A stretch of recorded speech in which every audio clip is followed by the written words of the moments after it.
Baik Bapak Ibu, saya bacakan terlebih dahulu kurikulum vitae dari narasumber kita. Nama Muhammad Hasan Al-Faruqi, SPD. Tempat tanggal lahir Sidoarjo 13 Agustus 1999.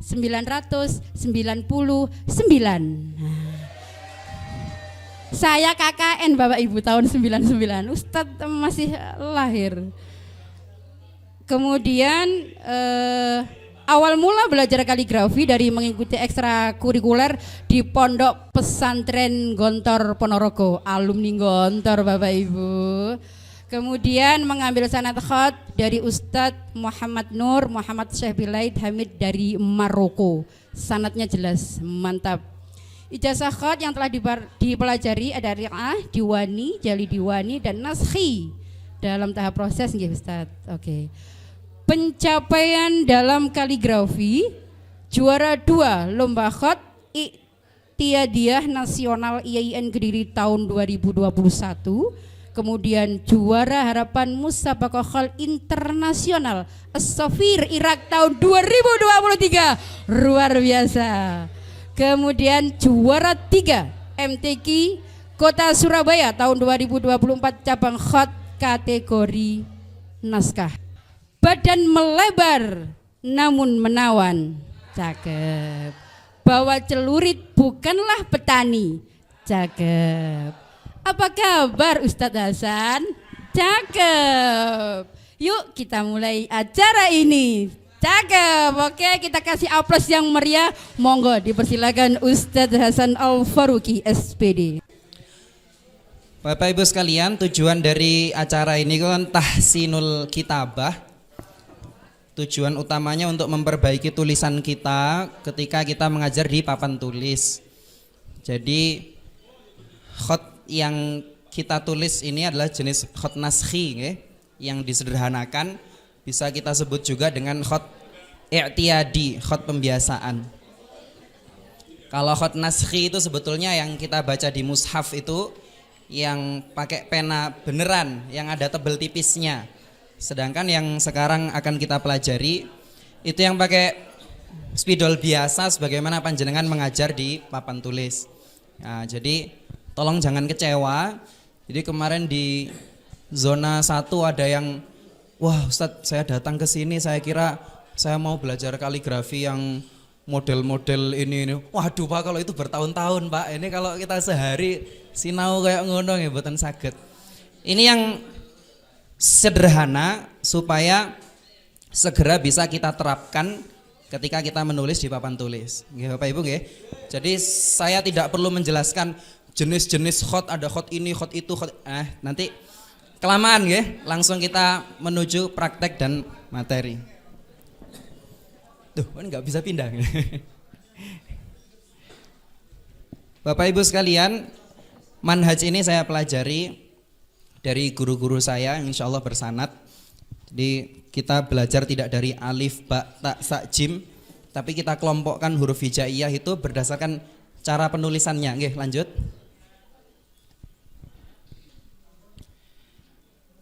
Oke, lanjut. Tulisan tangan ini menjadi kebutuhan guru dan siswa, ya. Jadi apalagi yang masih menggunakan sistem manual di madrasah atau pesantren atau bahkan di luar negeri itu di Al-Azhar beberapa masih manual Bapak Ibu. Jadi guru saya bercerita yang dulu di sana ada mahasiswa Al-Azhar Mesir yang suatu materi ujiannya nggak lulus padahal dia pinter. Kenapa? Karena ujiannya esai, tulisan tangannya nggak bisa dibaca dosennya, sehingga harus ngulangi lagi padahal orangnya pinter. Nah maka ini jadi keprihatinan kita, apalagi sekarang kita sudah sangat akrab dengan teknologi, dengan dunia mengetik, sudah di laptop, di HP dan sebagainya. Oh, nggak usah di kode situ aja. Nah maka kita tetap perlu mempertahankan tulisan tangan Bapak Ibu. Karena sampai sekarang pun mushaf Al-Quran itu juga masih tetap ditulis dengan tulisan tangan. Tidak bisa digantikan oleh komputer. Jangan bisa membedakan font komputer itu yang tegak-tegak begitu ya. Sedangkan yang khat yang betulan ditulis dengan tangan itu tidak seperti itu. Jadi orang yang belajar khat itu bisa membedakan, oh ini tulisan komputer, oh ini tulisan tangan. Sampai sekarang masih bisa dibedakan. Teknologi AI dan lain sebagainya sampai sekarang belum bisa menggantikan peran tangan dari kaligrafer. Jadi ini pentingnya kita masih tetap perlu bisa menulis dengan bagus. Kita kalau perhatikan guru bahasa Indonesia nulis nang papan tulis bahasa Indonesia kok elek, ini kan agak kurang gimana gitu ke. Nah, guru PAI menulis ayat Al-Qur'an, wah surat apa? Kok seperti ceker ayam gitu. Huruf roknya seperti cacing kepanasan. Nah, itu kan juga agak bagaimana gitu ke. Jadi ini perlunya kita belajar yang dari basic. Bahkan keprihatinan ini Bapak Ibu sebetulnya ini dirasakan di semua negara Arab. Karena sebagaimana yang kita rasakan, kita orang Indonesia. Apakah semua orang Indonesia tulisan bahasa Indonesianya bagus? Tidak. Sama di Arab juga, apakah orang Qatar, orang Mesir, orang Mekah, Madinah tulisan bahasa Arabnya semuanya bagus? Tidak. Nah, maka ini jadi perhatian kita semua. Bahkan kawan saya ada yang sekolah di Al-Azhar Mesir, dapat beasiswa. Dia di sana ikut ekstra yang didirikan mahasiswa Indonesia gitu, kaligrafi di sana. Sampai ada mahasiswa Mesir yang belajar ke dia. Jadi orang Mesir belajar khot ke orang Indonesia di Mesir. Terus saya punya teman di Qatar juga. Orang Indonesia, dia tinggal di Qatar. Orang Qatar belajar khot ke dia di Qatar. Jadi memang prestasi orang Indonesia ini Bapak Ibu, memang nama Indonesia sudah harum di kancah internasional. Jadi memang sudah banyak di perlombaan internasional, juaranya itu Syria, Mesir, Indonesia itu sudah banyak orang Indonesia yang menjuarai kejuaraan internasional. Nah, langsung ke materi kita. Waktunya sedikit ini ya, tapi nanti kita lanjut habis dur. Oh, enggak sampai malam. Ya. Dari metode yang kita pakai, kita tidak memulai belajar dari alif, ba, ta, sa, jim, tapi kita kelompokkan huruf-huruf itu berdasar arah menulisnya. Kita bagi menjadi 3, ada huruf yang kita tulis itu searah dengan jarum jam. Kalau jangan perhatikan jarum jam berarti kita nulis begini ya. Yang arah gerakannya itu satu arah dengan jarum jam. Ada yang lawan arah begini, ya, lawan arah. Kemudian ada yang huruf-huruf yang mempunyai garis vertikal. Kita bagi berdasarkan 3 bentuk itu tadi.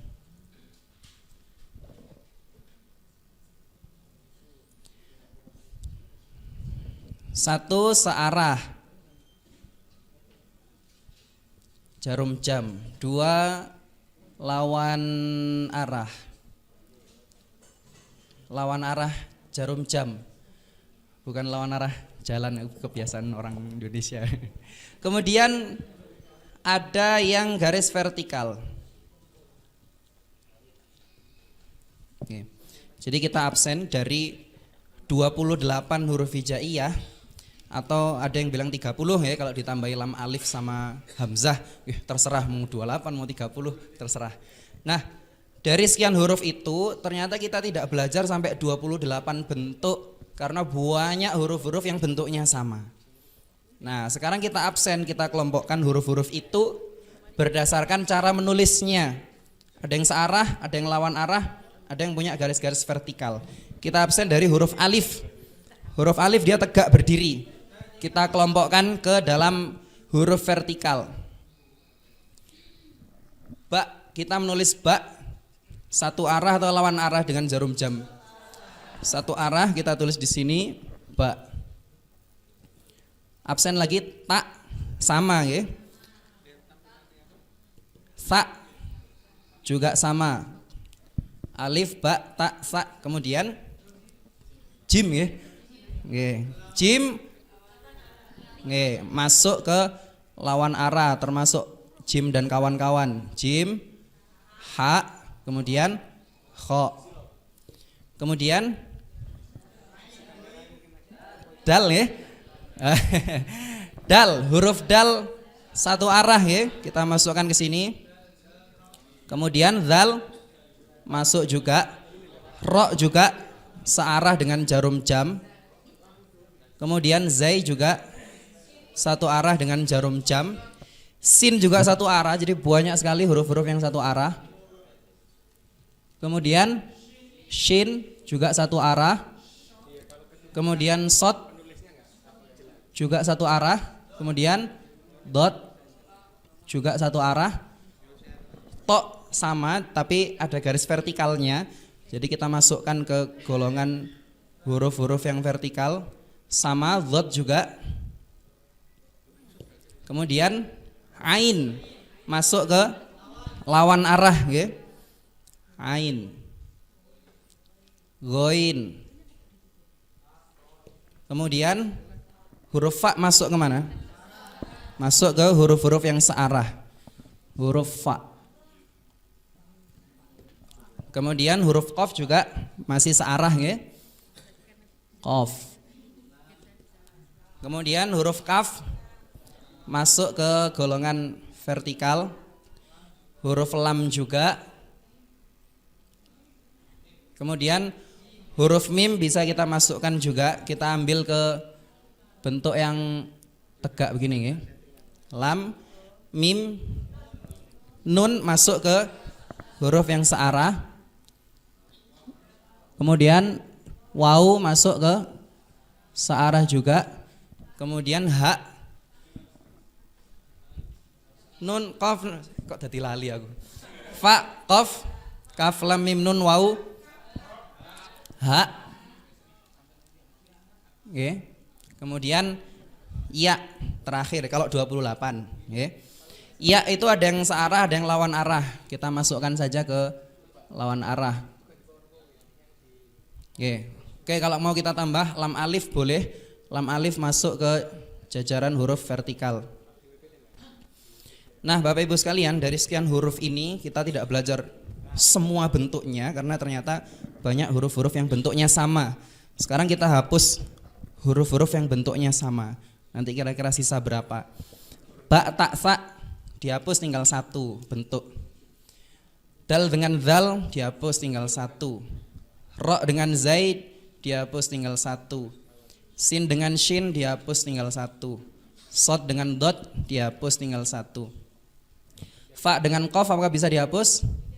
Tidak sama, ya. Kemudian nun, waw, ha. Kemudian di sini jim, ha, kho dihapus, bisa sisa satu. Kemudian ain, goin juga dihapus salah satu. To dengan dot kita hapus salah satu. Akhirnya jumlah huruf yang kita pelajari hanya berapa? Hanya 1, 2, 3, 4, 5, 6, 7, 8, 9, 10, 11, 12, 13, 14, 15, 16, 17, 18, 19.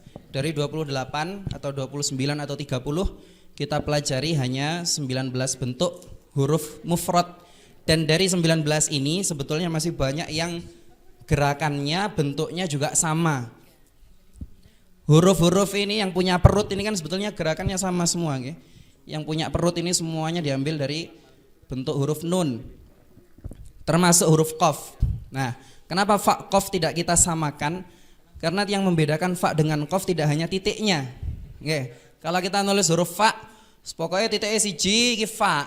Kalau ditambahi siji mana, iki berarti qaf. Wah, pelanggaran iki, ya. Nah, jadi ternyata huruf fa dengan qaf bedanya tidak hanya pada jumlah titiknya, tetapi bentuk badannya juga berbeda. Huruf fa itu tinggal kita tulis kepala. Kepala ini nanti bisa buat waw, bisa buat fa, bisa buat qaf. Nah, kalau huruf fa itu diambil dari badannya huruf ba. Tinggal kasih kepala, ini menjadi huruf fa. Adapun huruf qaf diambil dari badannya huruf nun. Huruf nun itu menjadi huruf qaf.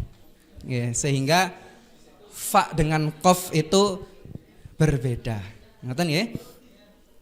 Nah, dari banyak huruf-huruf ini ya, kita akan mulai dari basic dari huruf yang searah dulu, yang gerakannya paling sederhana, yaitu yang mempunyai 2 gerakan saja, yaitu huruf dal.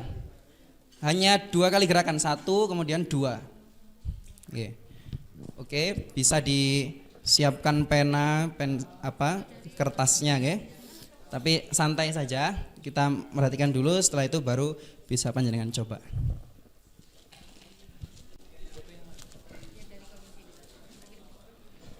Saya nulis sekian tidak kurang besar nggih, dari belakang terlihat mboten? Terlihat nggih. Nanti kalau ada detail-detailnya saya berbesar.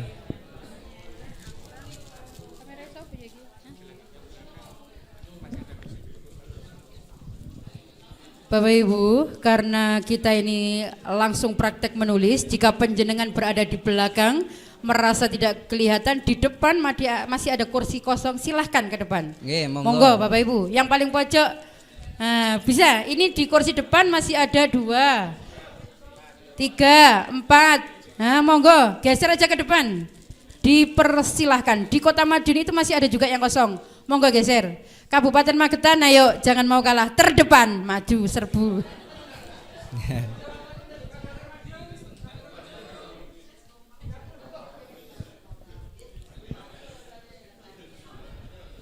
Oke, siap nggih Bapak Ibu. Huruf yang kita pelajari yang paling simpel dulu adalah huruf dal, ro dengan wawu.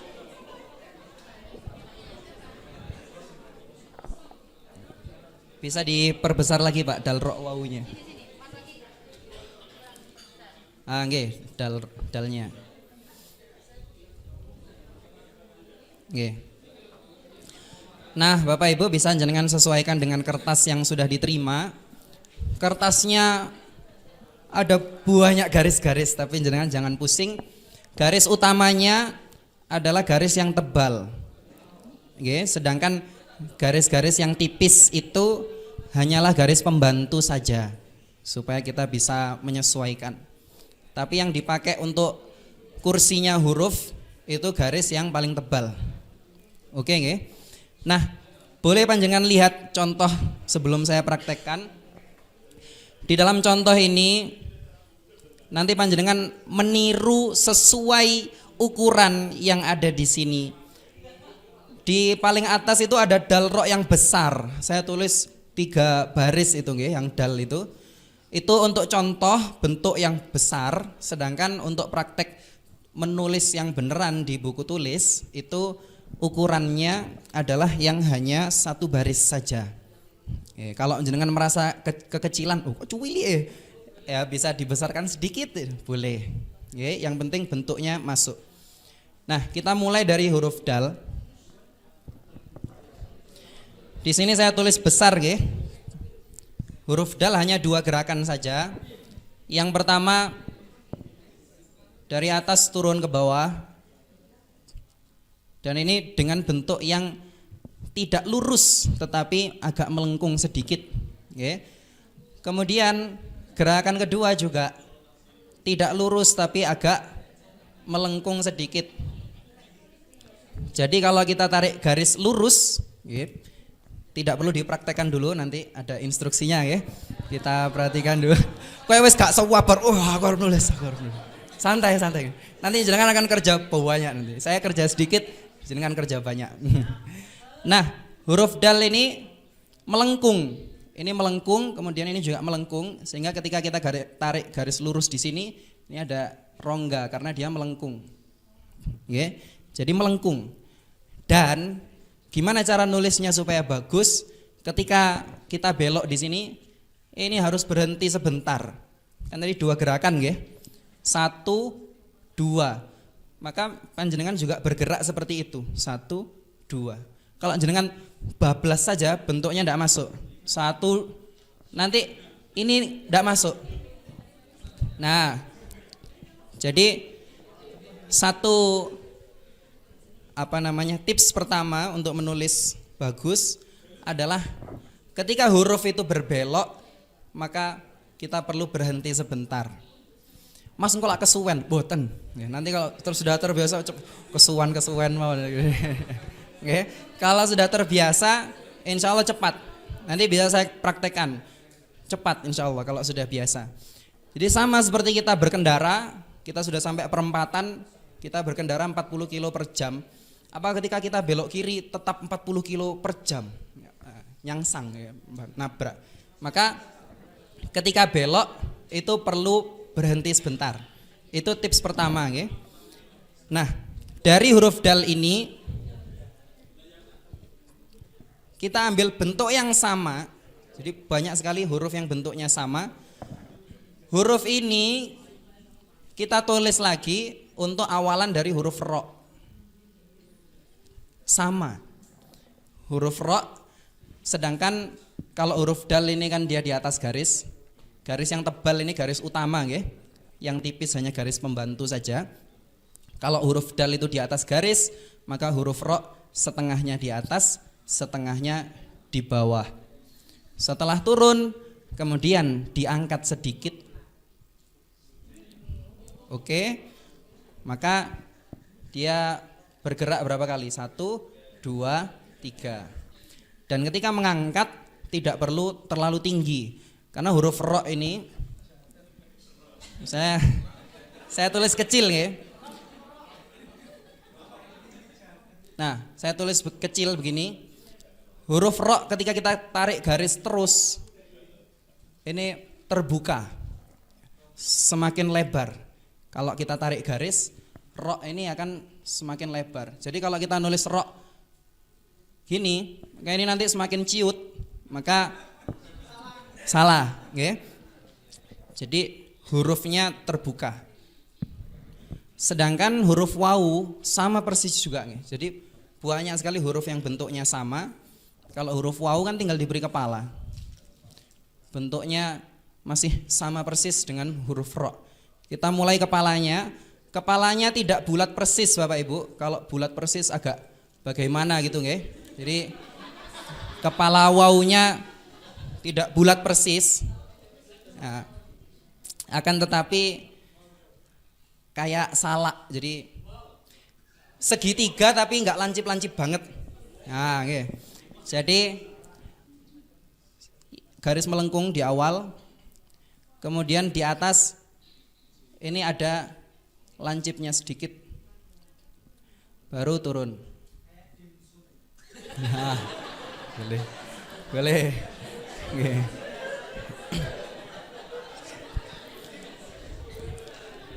Oke, nggih, sampai sini terlihat jelas, nggih.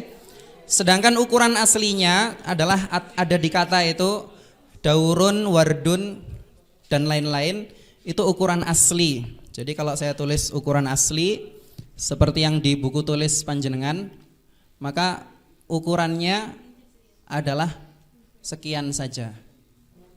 Daurun. Oke, jelas nggih? Nah, sebelum menulis ada aturan, kakean aturan nih. Aturannya adalah diusahakan kertasnya lurus. Lurus dengan posisi kita. Jadi banyak kalau yang nulis bagus itu terus begini nulis. Nah, itu lama-lama kita kan capek dan kita tidak bisa mengukur kemiringan hurufnya. Jadi bisa kita biasakan menulis itu kertasnya lurus. Wah, ini sulit ya. Bisa kita sesuaikan. Monggo kertasnya panjenengan luruskan. Kemudian bisa mulai panjenengan praktekkan. Nggih.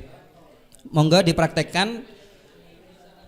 Jenengan tulis huruf yang besar di atasnya. Kemudian huruf-huruf yang kecil itu tidak perlu ditulis semua. Boleh jenengan tulis 2 atau 3. Yang penting kalau sudah mirip sudah. Oke, monggo.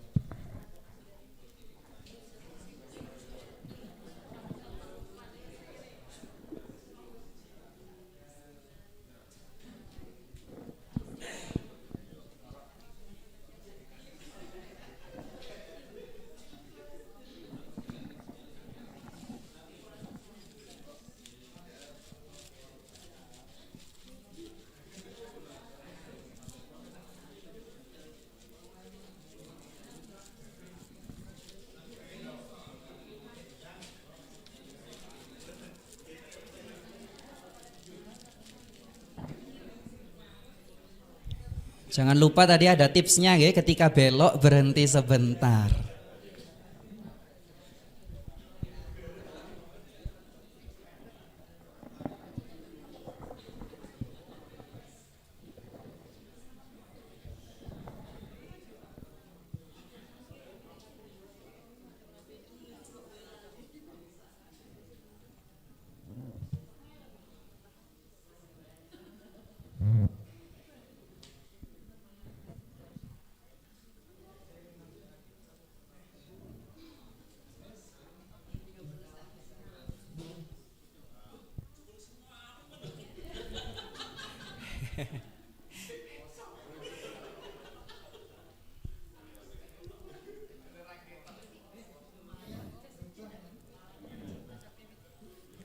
Ya, karena latihan jadi pelan-pelan saja.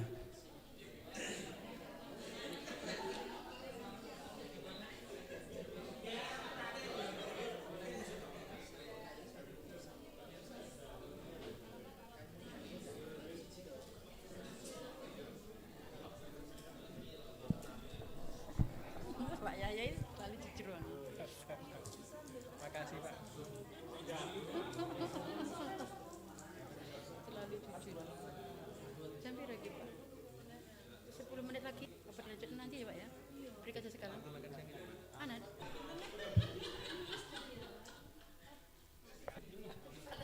Masuk ruangan lagi Bapak Ibu pukul 12 lebih 30 menit. Nggih. Sekarang gasken biar tidak antri, makanya Bapak Ibu silakan ambil makan terlebih dahulu, kemudian sholat istirahat dan makan. Terima kasih, sampai ketemu di sesi kedua.